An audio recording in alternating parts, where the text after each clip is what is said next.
एक छोटे से हरे भरे गांव में आर्यन नाम का 10 साल का बच्चा रहता था। आर्यन बाकी बच्चों से थोड़ा अलग था क्योंकि वो पक्षियों की भाषा समझ सकता था। जब भी कोई चिड़िया चहचहाती, आर्यन उसकी बात समझ जाता।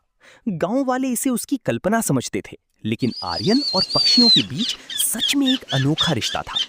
हर सुबह आर्यन जंगल के पास बड़े बरगद के पेड़ के नीचे बैठता।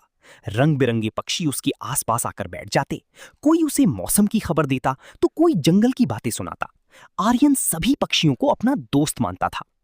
एक दिन अचानक पक्षी बहुत घबराए हुए आर्यन के पास आए। एक तोता तेजी से बोला, जंगल में आग लगने वाली है।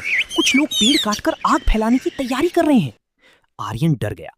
वो तुरंत गांव वालों के पास भागा और उन्हें चेतावनी दी, लेकिन किसी ने उसकी बात पर विश्वास नहीं किया। सब हंसने लगे और बोले, क्या अब पक्षी भी खबर देने लगे? आर्यन उदास होकर वापस जंगल की ओर चला गया। तभी सैकड़ों पक्षी आसमान में उड़ते हुए गांव के ऊपर चक्कर लगाने लगे। उनकी तेज आवाजों से पूरा माहौल बदल गया। तभी दूर जंगल से धुआं उठता दिखाई दिया।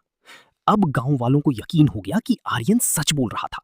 सभी लोग तुरंत बाल्टियां और पानी लेकर जंगल की ओर दौड़े।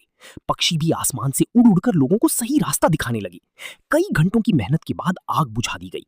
अगर आग फैल जाती तो पूरा गांव और खेत जल सकते थे। गांव वाले भावुक होकर आर्यन के पास आए। गांव के मुखिया ने कहा, आज इस बच्चे और उसके पक्षी दोस्तों ने हमारा गांव बचा लिया। उस दिन के बाद गांव वालों ने जंगल और पक्षियों की रक्षा करने का फैसला किया। उन्होंने पेड़ काटना बंद कर दिया और नए पेड़ लगाने शुरू किए। आर्यन मुस्कुराकर आसमान की ओर देखने लगा। ऊपर उड़ते पक्षी जैसे उसे धन्यवाद कह रहे थे। उस दिन पूरे गांव को समझ आया कि प्रकृति हमेशा हमसे बात करती है, बस उसे सुनने वाला दिल चाहिए। तो दर्शकों, कैसी लगी आपको हमारे आर्यन की प्रेरणादायक कहानी? आर्यन ने हमें सिखाया कि प्रकृति और जीव जंतुओं से प्रेम करना और मुश्किल समय में दूसरों की मदद करना ही सच्ची इंसानियत है।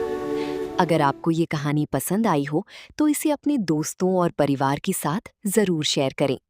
हम फिर मिलेंगे एक नई और खूबसूरत कहानी के साथ, जो आपके दिल को छू जाएगी और जीवन को एक प्यारा सा संदेश देगी। धन्यवाद।